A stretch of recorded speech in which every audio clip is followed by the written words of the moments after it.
Bem, boa tarde, meus amigos, boa tarde, minhas amigas. Nós estamos aqui na Sociedade de Estudos Espíritas Francisco de Assis, hoje é 3 de março de 2025.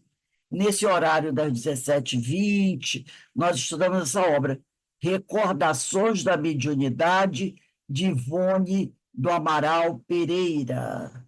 Nós estamos estudando hoje o capítulo Premonições. Estamos iniciando, né, esse capítulo Premonições. Nós já tínhamos até iniciado na aula passada, quando nós lemos do livro do um PDF do Cídio Dibo, se eu não me engano, o nome dele, um PDF sobre sonhos, né? Um PDF sobre sonhos. E aí hoje, e aí nós lemos na abertura desse trabalho esse PDF, né? E agora nós vamos dar continuidade a esse estudo. Eu estou aqui que eu vou colocar aqui uma coisinha, só um instantinho. Premonições. Esse capítulo agora. E nós vamos entrar.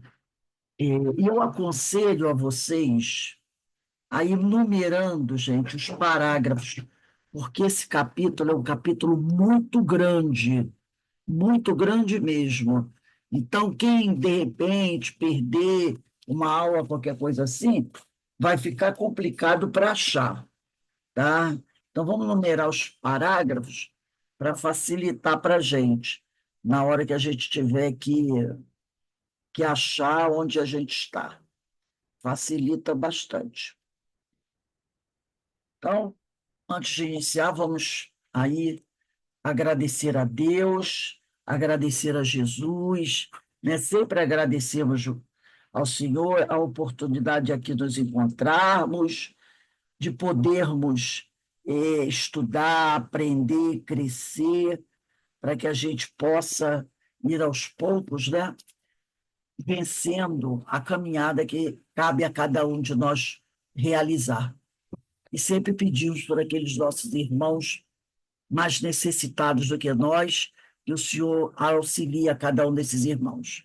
Graças a Deus. Então, vamos lá iniciar o nosso estudo. Como eu falei, nós começamos estudando, ela traz o primeiro parágrafo da questão 402 do Livro dos Espíritos, a resposta dos Espíritos, né? Que fala sobre os sonhos. A pergunta da 412 é: como podemos julgar da liberdade do espírito durante o sono? E a Ivone não, os espíritos vão responder a Kardec: pelos sonhos, quando o corpo repousa, acredita ou tem o espírito mais faculdades do que no estado de vigília, quer dizer, mais faculdades, mais possibilidades, né? Do que no estado de vigília, que é esse nosso aqui. Lembra-se do passado e algumas vezes prevê o futuro, adquire maior potencialidade e pode pôr-se em comunicação os demais espíritos, quer deste mundo, quer do outro. Estando entorpecido o corpo, o espírito trata de quebrar seus grilhões e de investigar no passado e no futuro. E aí nós lemos, ao passar do PDF, Teoria Espírita do Sono. Agora nós vamos começar a estudar o primeiro parágrafo, quem quiser botar aí, parágrafo 1, desse capítulo Premonições do livro Recordações da Mediunidade. Então, diz assim, Ivone: há sido objeto de muita meditação por parte dos estudiosos dos acontecimentos psíquicos transcendentais os curiosos fenômenos de premonições, pressentimentos e mesmo os de profecia. Frequentemente, cada um de nós é avisado pelos protetores espirituais durante o sono natural, ou provocado quando a pessoa é hipnotizada, dos fatos que mais tarde se realizam integralmente, tais como foram vistos durante aqueles transes. Então, às vezes, a gente, quando está dormindo, ou no estado de hipnose, né, os amigos espirituais vêm conversar com a gente. E nos dão avisos, né, de alguma coisa. E quando a gente acorda com aquele negócio, né, dizendo para a gente não faz isso, ou faz aquilo, ou pesquisa isso, pesquisa aquilo, né? E aí você, dependendo lá da sua situação, você vai ou não fazer aquilo que às vezes está ali, ó, se acordou com aquela ideia. O que é isso? Muitas vezes podem ser avisos que os amigos espirituais nos dão durante o sono, tá? E, ou então, nos avisam de alguma coisa que está para acontecer. Então, você acorda com aquela intuição, sei não, eu acho que hoje, ou dentro de pouco tempo, tem alguma coisa aí para acontecer. E quando a coisa acontece, né, você diz, nossa, não é que eu tinha certeza que esse negócio ia dar certo, ia acontecer? Que às vezes você foi avisado que aquilo ia acontecer. Aí ela diz aqui: dar-se-á, então, o caso de que os sucessos da existência sejam estabelecidos fatalmente, né? Ela está fazendo uma pergunta, está dizendo, quer dizer, por eu ser avisada de alguma coisa que está para acontecer, isso significa que, isso que ela quer saber, isso significa que os sucessos da existência sejam estabelecidos fatalmente, né? Dar-se-á, então, o caso, né? Então, o caso de que os sucessos da existência sejam estabelecidos fatalmente por um programa pré-estabelecido no além, programa que nós mesmos, os humanos, podemos ver e analisar, contemplando a sua, por assim dizer, maqueta espiritual durante um sonho, e assim avisados que acontecerá. Ela está querendo saber se, então, sempre que alguma coisa tiver que acontecer, basta eu no transe e olhar lá a minha ficha para ver se o que está para acontecer está escrito ali naquela ficha. É assim que acontece? Aí ela diz: é possível que de algum modo, é possível, não quer dizer, é com certeza, reparou? Quando ela diz é possível que, ela não está dizendo com certeza é. Ela vai querer dizer, pode acontecer que de algum modo seja assim. Os fatos capitais são aqueles fatos mais importantes da existência humana, por exemplo, provações, testemunhos, reparações, etc., foram delineados com efeito até certo limite. Isso é importante sublinhar. Como revela a doutrina espírita, antes da reencarnação. Então, ela está querendo falar o seguinte para a gente. Quando nós estamos para reencarnar, no livro Missionários da Luz, deixa eu ver se eu acho ele aqui, dos Fim de Libertação, eu tenho ele no livro Missionários da Luz, está aqui. Tem o capítulo 13, que é o capítulo que fala da reencarnação. Esse capítulo aqui fala para a gente o seguinte, que quando você está para reencarnar, você não é jogado, vai lá, se vira, faz alguma coisa. Não é assim. A espiritualidade, é o capítulo 13 do livro Missionários da Luz. Esse livro aqui, Os Missionários da Luz, né? Missionários da Luz, do André Luiz. Há um planejamento. Há um planejamento, né? Quando você está para reencarnar. A gente lembra do caso do Adelino, né? E Segismundo. Adelino, Raquel e Segismundo. Adelino e Raquel eram os pais, e Segismundo que ia reencarnar. Então, há um planejamento para você construir, para você, né, cumprir. O livro Memória Suicida também fala do planejamento. Agora, esse planejamento não é engessado. Algumas diretrizes vêm ali, pelas quais você vai passar.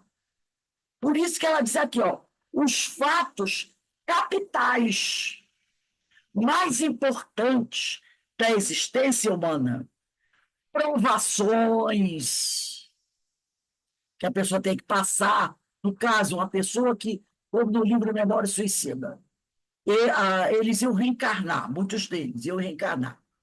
Então, se suicidaram, né? Tirando a própria vida, com um tiro na cabeça, tomando veneno, se jogando em algum lugar. Então, aquele que reencarna, desencarna com um tiro na cabeça, vai reencarnar com, de repente, com um problema, uma paralisia cerebral, né? Talvez reencarne cego, porque o tiro afetou, destruiu tudo. Talvez reencarne amputado, né, com alguma deficiência grave, fruto do tipo de morte que teve, das lesões que causou no seu perispírito. São os fatos capitais, provações, os testemunhos que terão que dar, as reparações que terão que cumprir, entendeu? Então, esses fatos capitais poderão de ser, de alguma forma, tá lá no seu planejamento, até certo limite, não com detalhes absolutos, aqueles detalhezinhos. Vai morar na rua tal, né? Vai ter 1,80 m, vai ter isso, vai ter aquilo, vai fazer assim, vai fazer assado. Os detalhes é por nossa conta. Então, eu quero falar aqui. Os fatos capitais da existência humana, provações, testemunhos, reparações, etc., foram delineados com efeito até certo limite, como revela a doutrina espírita. Onde está a reencarnação? Nós próprios, se pretendentes lúcidos à reencarnação, coparticipamos. Ela está falando ela está falando dela, hein? Nós próprios, ela, Ivone, se pretendentes lúcidos à reencarnação, coparticipamos da elaboração do programa que deveremos viver na Terra. Então, ela está falando dela e de nós. Aqueles espíritos mais lúcidos, que já têm um certo conhecimento, poderão colaborar na elaboração do planejamento da sua reencarnação. Eu lembro do livro, acho que é Missionários da Luz, daquela companheira que estava para reencarnar, era uma companheira que tinha muitos méritos, e me chamaram ela para ir lá, acho que é nesse capítulo mesmo, 13 do livro Missionários da Luz. Convidaram ela para ir lá, ver o novo corpo dela, né? Que era um corpo bonito, né? Bem arrumado. E aí ela ficou olhando, analisando daqui, analisando dali o corpo.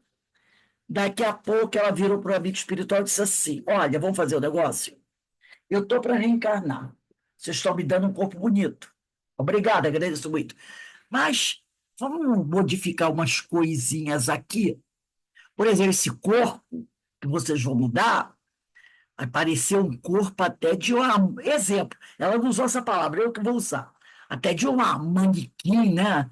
Corpo perfeito, escultural, o rosto de uma beleza grandiosa. Ela disse: Eu não quero, não. Bota umas gordurinhas desse corpo aí. Não precisa ter esse corpo aí maravilhoso. Esse rosto não precisa ser o rosto de uma princesa. O rosto é de uma mulher normal. E aí ela foi pedindo para modificar algumas coisinhas.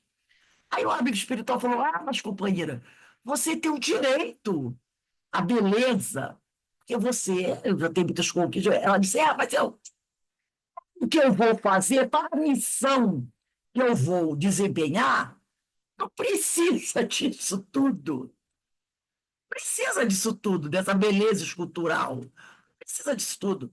Além do mais, eu não posso correr o risco de que isso seja uma pedra de tropeço para a gente. Porque a gente sabe, né? Que está lá no Livro dos Espíritos. Que mesmo os bons espíritos, eles podem falhar. Então, ela não queria correr o risco de ter alguma coisa no corpo dela que pudesse ser uma pedra de tropeço para ela, para o cumprimento da missão que ela vinha realizar. Então, aquilo tudo não precisava, não. E mostra o quê? Que ela participou do planejamento da reencarnação dela. E todos nós podemos, de repente, dar uma opinião, de repente, pedir alguma coisa. Oh, meu irmão, eu gostaria de reencarnar em tal lugar, de repente, naquela família, né? Porque eu gostaria de ter essa oportunidade aqui. A espiritualidade vai perceber a intenção. Lembra que tem uma questão aqui no Livro dos Espíritos, quando fala da prece? Eu gosto muito dessa questão. Eu vou até voltar aqui no Livro dos Espíritos, deixa eu ver se eu acho, quando ele fala da prece, né? Ele diz assim, deixa eu ver se eu acho, é que eu não sei se eu vou achar. Ele diz assim: para Deus, a intenção é tudo. Para Deus, a intenção é tudo. Entendeu? Para Deus, a intenção é tudo. Então, a espiritualidade vê o quê? Qual é a intenção que esse indivíduo tem quando ele está falando sobre isso? Qual é a intenção dele? A intenção é verdadeira? Realmente ele está pedindo isso ou ele está pedindo aquilo porque ele quer realmente, né, crescer, melhorar, fazer as coisas direitinho? Então vamos dar a ele essa oportunidade. Outras vezes, a espiritualidade percebe que o indivíduo não está assim com que aquele pedido dele tem uma segunda ou terceira intenção que não é muito boa. Mas aí o que eles fazem? Não, deixa ele, vamos dar isso para ele. Ele não quer tanto esse tipo de coisa? Então dá, deixa. E aí a pessoa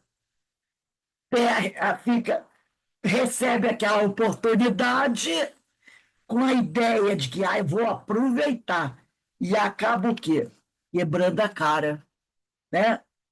Então, né, a pessoa tem que observar isso. Né? Então, para Deus, ele diz: para Deus, a intenção é tudo.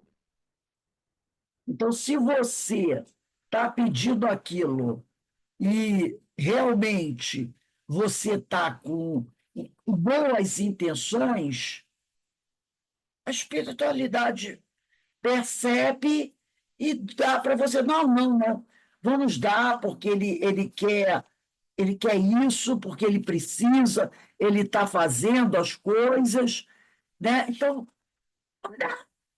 não tem problema nenhum, né? Sobre isso. Por isso que a Ivone vai dizer aqui, né? Nós próprios, se pretendentes lúcidos, repara, se pretendentes lúcidos, quer dizer, a sua intenção é boa ao pedir aquilo, se pretendentes lúcidos da reencarnação, como participamos da elaboração do programa. Você tem um bom discernimento, tem bom senso, já tem certas conquistas, você participa. do programa que deveremos viver na Terra. E, portanto, a ciência, quer dizer, o conhecimento de certos acontecimentos a se desenrolarem em torno de nós ou conosco, ficará arquivado em nossa consciência profunda ou subconsciência. Então, aquilo foi planejado com a sua coparticipação, vai ficar lá, na sua consciência profunda ou subconsciência, que é a mesma coisa. Vai ficar lá registradinho aquilo pelo qual você vai passar. Durante a vigília ou vida normal, que é essa nossa, de relação, tudo já será esquecido. Você não vai lembrar de nada. Calcado nas profundidades da nossa alma, lá no nosso subconsciente. Advindo a relativa liberdade, motivada pelo sono, desdobramento, poderemos lembrar-nos de muita coisa. E os fatos a se realizarem em futuro próximo serão vistos com maior ou menor clareza. E ao despertarmos, teremos sonhado o que então virá a ser considerado o aviso ou a premonição. Então, quando você dorme, desdobra, você está livre do corpo físico, livre do empecilho que o corpo oferece. Mas não está desencarnado, tá desdobrado, afastado do corpo. Aí você poderá ter acesso a fatos importantes da sua vida que está lá arquivado no seu inconsciente profundo. E você vai saber o que está próximo até de acontecer, com maior ou menor clareza, vai depender da necessidade. Quando você acorda, você diz, e eu tive um sonho, sonhei com isso, sonhei com aquilo, dali a algum tempo aquilo acontece. Você diz, nossa, eu sabia que ia acontecer, porque por algum motivo foi importante que você tivesse contato com aquilo. De certa maneira, você já estava prevenida que algo estava para acontecer. Então, quando acontece, você não se choca tanto, você enfrenta com mais facilidade. Vamos passar para o terceiro parágrafo. É evidente que tais possibilidades derivam de uma faculdade psíquica que possuímos, claro, espécie de mediunidade. Todos nós não somos médiuns? Somos. Todos nós temos uma faculdade psíquica. Todos nós temos. Só que em alguns ela é mais pronunciada, é o médio ostensivo. Em outros, ela é mais tranquilinha, é os médios não ostensivos. Mas todos temos, tá? Essa faculdade psíquica. Porque você às vezes, eu nunca vi espírito de comunicação, psicofonia, nada. Mas eu tive uma intuição. Eu acho que eu ouvi alguma coisa. Mas é aquela coisa de vez em quando, entendeu?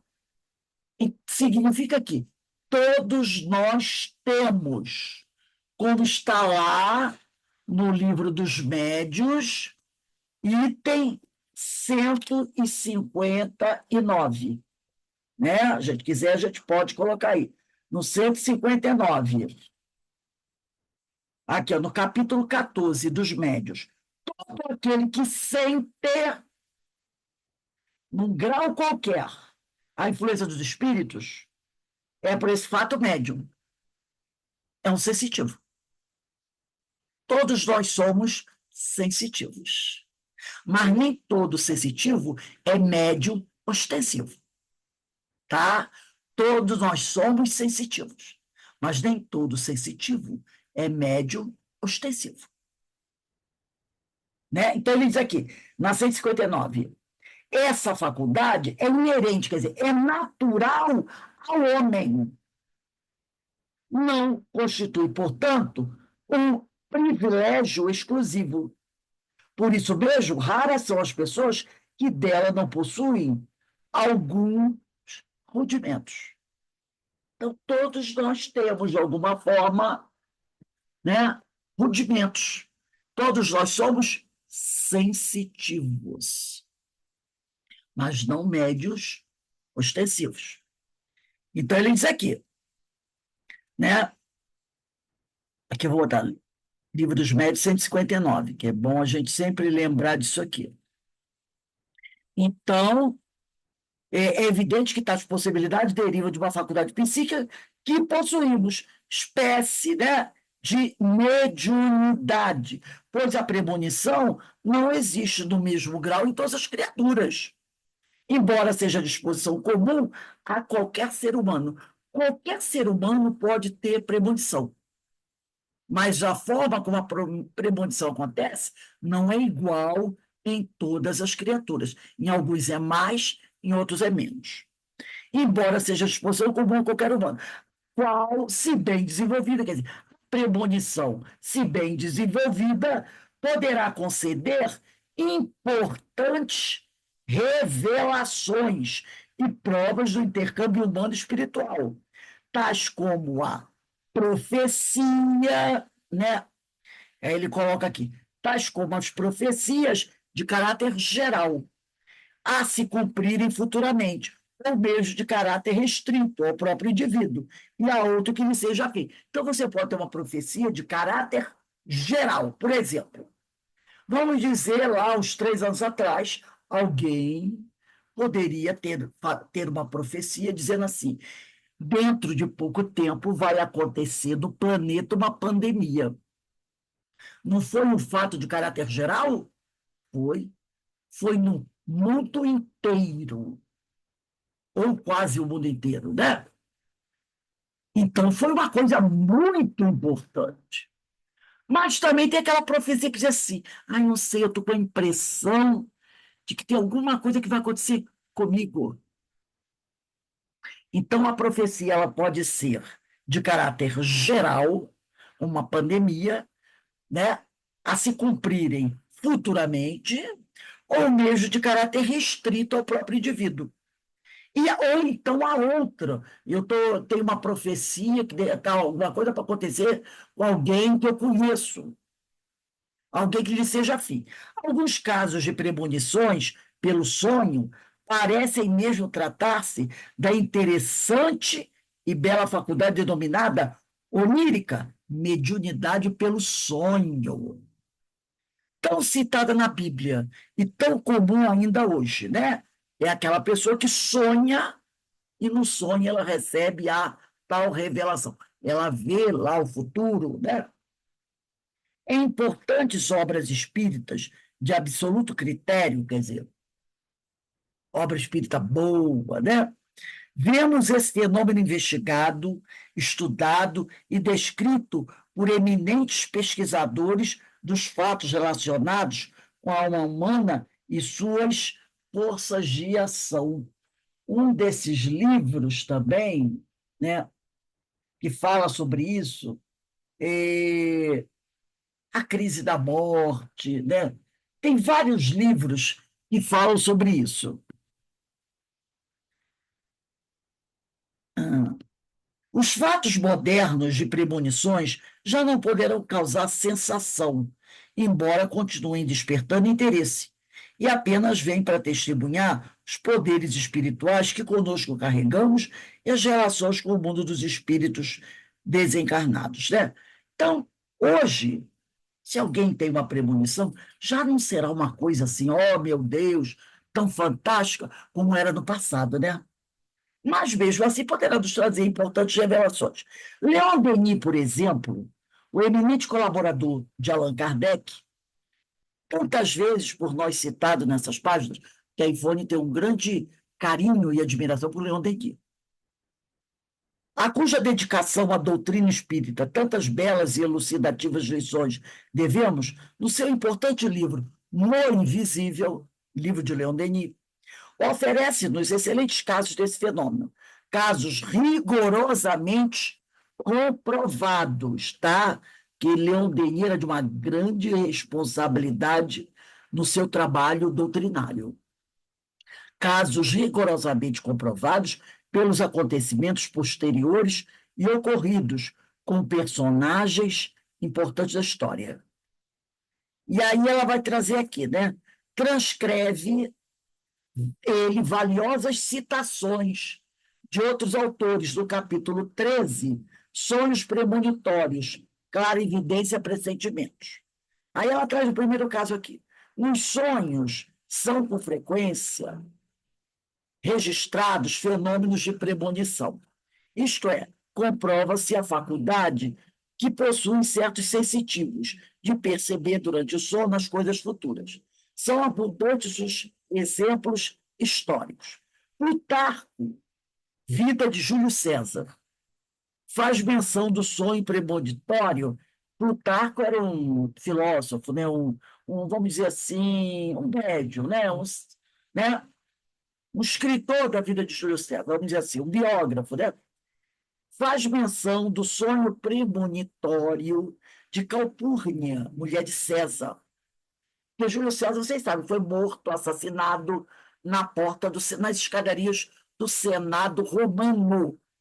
A esposa dele, Calpurnia, né, presenciou durante a noite, o sonho, a conjuração de Brutus e Cássius e o assassínio de César, e fez todo o possível por impedir César, de ir ao Senado. Então, a esposa dele teve um sonho premonitório.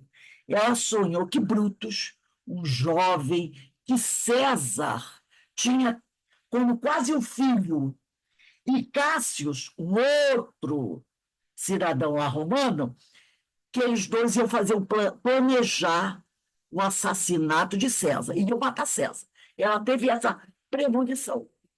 Ela tentou avisar César. Ou melhor, ela avisou César para que ele não fosse ao Senado naquele dia. Mas ele não acreditou e foi. O que aconteceu? Foi assassinado. Parece também, se eu não me engano, que Abraham Lincoln, que foi assassinado no teatro também, né? Estava assistindo uma peça quando deram um tiro nele. Que ele também teve um sonho, não sei se foi ele ou a esposa, Abraham Lincoln, que ele também tem um fenômeno desse acontece. Acho que é ele mesmo que sonhou que morreria assassinado, alguma coisa naquele dia. Mas ignorou isso e foi ao teatro e acabou sendo assassinado, né? Então, ela fala aqui, né? Ela tentou impedi-lo de ir ao Senado, mas não adiantou. Ele foi, e chegando lá, Brutus e Cássius o assassinaram. Pode-se também ver em Cícero, aí tem a citação do livro, né? De Divinatione, capítulo 1, item 27, o sonho de Simônides, em Valério Máximo, capítulo 7, parágrafo 1, o sonho premonitório de Atério Rufo e do rei Creso, anunciando-lhe a morte de seu filho Atis. Em seus comentários, refere Montreuil, que assistiu em sonho, na véspera dos acontecimentos, a morte do rei Henrique II da França, transpassado por um golpe de lança que num torneio lhe vibrou Montgomery. Então, esse rei foi participar de um torneio, aqueles torneios de espada, né? De luta que tinha lá na Idade Média. E esse Montreuil teve o sonho vendo o rei morto pela espada. E aconteceu o fato. Sully, em suas memórias, afirma que Henrique IV da França tinha o pressentimento de que seria assassinado em uma carruagem. Fatos mais recentes, registrados em grande número, podem ser comprobatoriamente mencionados. Então, Henrique IV também foi morto aí, ou num acidente, ou assassinado numa carruagem. Então, as pessoas... Isso aqui vem registrado na história, né? Esses fatos, desses sonhos, dessas premonições, e também vem os fatos acontecidos depois. Abraham Lincoln, aqui o que eu falei do Abraham Lincoln, é isso mesmo. Abraham Lincoln sonhou que se achava em uma calma silenciosa, como de morte, unicamente perturbada por soluços. Ele sonhou que estava num lugar e havia aquela calma, né? Muito grande, e que ele ouvia soluços. Levantou-se, percorreu várias salas e viu novamente, finalmente, ao centro de uma delas, ele estava no desdobramento do sono, um catafalco, quer dizer, é tipo uma mesa, né? Em que jazia um corpo vestido de preto, guardado por soldados e rodeado de uma multidão em prantos.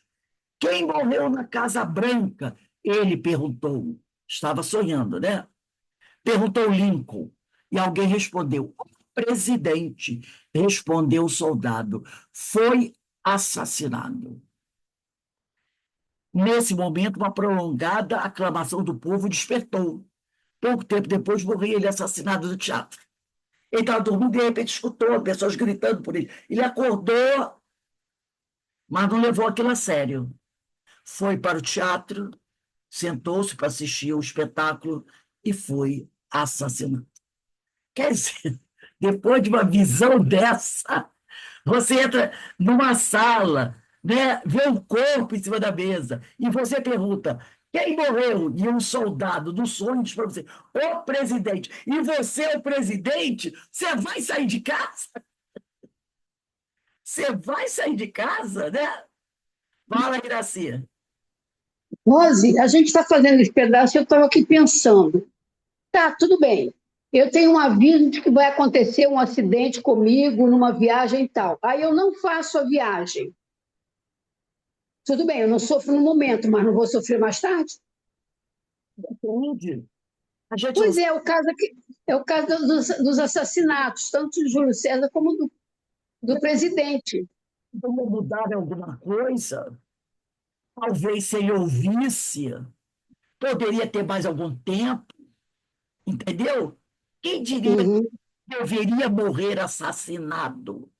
Mas esse fato te mudaria, se modificaria? Ele ia se modificar, porque ninguém nasceu para morrer assassinado. E ninguém nasceu para ser o assassino, não é verdade? Para Uhum. assassinar alguém. De repente, aquele cidadão poderia ser preso, ele estaria lá, poderia ter sido preso, talvez ele tivesse mais algum tempo de vida, talvez, entendeu? Se ele foi Entendi. sábio, por que avisá-lo se nada, Vai acontecer. Com aviso, ele pode evitar. né? Não avisou, ele poderia alterar alguma coisa, Entendi. ou poderia ter tido algum mais tempo de vida. Ele foi avisado. Se foi avisado, Uhum. alguma razão há. Entendi. Ele não ouviu, não prestou atenção. Talvez pudesse aguardar mais um tempo, porque ninguém encarnou para ser o assassino de ninguém, nem para ser É assassino, verdade. entendeu? Entendi. E até morrer Uhum. alguns dias num acidente de carro. Mas se a gente pensa assim, se ele foi avisado, seria só para ficar em agonia. Oh, meu Deus, eu vou ser assassino, vou ficar em agonia. Não, é para que ele fizesse alguma coisa com aquela informação. Entendi. Então, a gente tem que parar para refletir um pouco. Não quer dizer que a gente vai entrar em paranoia, mas se vem um aviso tão claro como esse, você tem que parar para pensar, né? Ó, de repente, eu não devo ir lá. Não vou, não vou lá. E Ô, a vida Rose, é o teu livre-arbítrio, fale. então, eu perdi a primeira filha. Ela nasceu morta, porque ela estava com o cordão umbilical enrolado no pescoço, então ela nasceu morta. E os médicos tentaram parto normal, mas não conseguiu. Aí, quando foi fazer a cesariana, ela estava morta. E antes disso, no mês dela nascer, eu tive um sonho que eu estava na porta da minha casa, olhando para o quintal da vizinha, com o varal cheio de fralda. E eu olhava para aquelas fraldas e eu sentia assim, uma inveja. E, ao mesmo tempo eu pensava, por que, que eu estou com inveja se eu também vou ter o meu filho? Porque a filha da vizinha também estava grávida também, e por coincidência ela teve o filho no mesmo dia que eu tive. O dela foi um menino e o meu foi uma menina. E aí eu ficava me perguntando, por que, que eu estou assim, tão triste, tão aborrecida, se eu também vou ter o meu? Aí passou. Quando foi no dia de eu ter o meu, a minha nasceu morta. Eu fiquei exatamente como eu estava no sonho. Eu não quis ver o bebê dela, não fui visitar ela, eu não olhava para o quintal da mãe dela para não ver as fraldas. Eu fiquei um bom tempo com esse sentimento. E então fica complicado, né? Porque se eu falasse para o médico que eu estava correndo risco de perder o bebê, ele não ia acreditar. Talvez você tenha visto para te preparar para alguma coisa. Porque tem os espirituais dizem o seguinte: quando um sentimento vem para a gente, a inveja não é um sentimento legal. A gente não deve repudiar, a gente deve pensar o que esse sentimento quer dizer para mim, entendeu? Eles falam isso, não repudia logo, nada, e pensa, o que esse sentimento pode estar querendo me dizer, né? Eu fiquei revoltada, falei, nunca mais eu quero ter esse sonho. Aí você começa a trabalhar, por que que eu estou com esse sentimento? Normalmente, quem tem inveja porque alguém tem alguma coisa que você não terá, ou não tem, certo? Então, Certo. talvez fosse uma preparação, tipo, prepara-te, porque, de repente, aquilo que você tanto deseja, que você tanto espera, não vem acontecer. Então, a inveja é isso. Eu vou ter inveja. Você falou, por que eu vou ter inveja se eu vou ter um bebê também? Então, seria aquele caso de parar para pensar. E se eu não tiver? E daí a tal da inveja. Será que há possibilidade disso?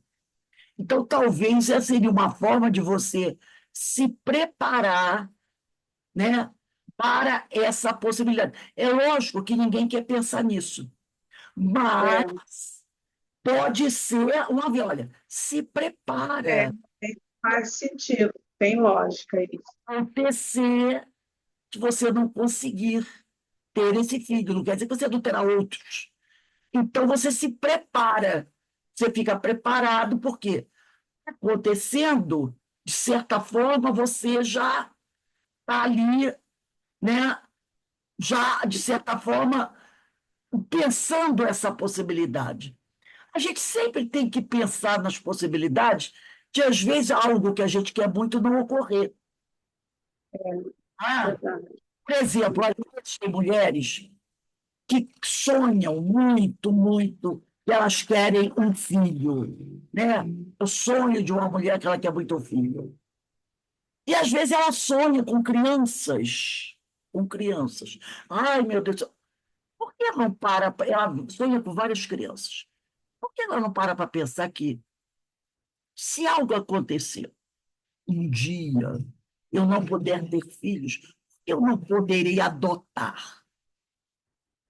E tem aquela coisa, né? Filho de aquela coisa que às vezes as pessoas têm. Filho de verdade é só aquele que nasceu do meu ventre. Não é verdade. Às vezes, o filho adotivo é nosso filho mesmo, de outras reencarnações. E às vezes aquele filho que você está tendo ali natural, às vezes é a primeira encarnação dele com você. A primeira. E às vezes é o filho que vai te trazer tanto problema. E aquele que você adotou já foi teu filho várias outras vezes. Só que dessa vez ele não veio através do teu ventre, veio através da adoção. Né? Então, são coisas que às vezes a espiritualidade, né, nos avisa para que a gente pense que há outras possibilidades, que outras coisas podem acontecer. E que a gente encare naturalmente, né, na nossa vida, por mais difícil que seja, mas que a gente encare. Pode acontecer, né? Pode acontecer. E não será nenhum absurdo. Como a gente não tem filhos que podem dizer, ninguém pensa nisso, mas não pode acontecer do filho desencarnar. Ah, é um fato extraordinário. Não, é um fato natural. São espíritos que podem desencarnar quando nascem. Na infância. Mas para quem não tem o conhecimento da doutrina, fica difícil. E na época eu não tinha, entendeu? Nova também, É. tinha o quê? 20 anos, então, tudo junto ali. Mesmo para quem tem é difícil. Para quem não tem, É, difícil fica, né? Gente, nós vamos parar por aqui. O próximo parágrafo vai começar assim: prosseguindo nas interessantes relações. Esse é o quinto parágrafo. Bota aí, quinto parágrafo, dia 10 de março, 10/3. Prosseguindo, quinto parágrafo. Anota aí, porque qualquer coisa a gente já vai dizer, ó, vamos começar no quinto parágrafo, dia 10/3. E a gente tem que se preparar para isso, né? São fatos que podem acontecer, são fatos que podem acontecer. São fatos naturais. São naturais isso. Não é nada assim, oh meu Deus, que extraordinário. Não, são fatos naturais. Nós somos seres, espíritos imortais. E um Boa dia tarde. deixar o nosso planeta Terra, não é verdade? Bem, boa tarde, Evaldo. Bem, meus irmãos, nós estamos encerrando aqui o estudo dessa obra, Recordações da Mediunidade de Ivone do Amaral Pereira, agradecendo a Deus, agradecendo a Jesus pela oportunidade de estudar essa obra maravilhosa que tanto tem nos ensinado, né? Ivone Pereira, realmente uma médium maravilhosa que deixou obras sensacionais para o nosso estudo, para o nosso aprendizado. Que Deus a abençoe, né? E abençoe a todos nós, e que possamos prosseguir na nossa caminhada, estudando, aprendendo, buscando crescer e progredir, mas nunca esquecendo de olhar para os lados e buscar auxiliar sempre aqueles que necessitam, e são muitos que necessitam, né? Como disse Jesus, ama a Deus sobre todas as coisas e ao próximo como a ti mesmo. Bem, vamos dar uma paradinha agora. Nosso amigo Evaldo Raia já está presente na casa, ele que vai fazer a nossa palestra pública. O tema do livro é, o livro de estudo é esse aqui, ó, Luz da Esperança, de Divaldo Pereira Franco, pelo espírito de Joana de Ângeles. E o estudo de hoje é do capítulo 5, Tormentos. O Divaldo que vai destrinchar, Divaldo não, Evaldo, que vai destrinchar isso para a gente, né? A nossa palestra começa às 18h30, vamos dar uma paradinha agora, tá, Evaldo? A gente vai beber uma aguinha, mas daqui a pouco a gente está de volta. Se você quiser compartilhar alguma coisa conosco, opa, desculpe, você pode compartilhar, tá bom? Tem autorização para você, se você quiser compartilhar alguma coisa. Tá bom? Vamos dar uma paradinha agora, daqui a pouco a gente volta. Denise? Denise está aí? Está sim, eu acho que eu vi a Denise. Ah, não. Ana, eu vou passar. Ana, você vai assistir a palestra? Eu vou passar o anfitrião para você. Daqui a pouco eu estou de volta, gente.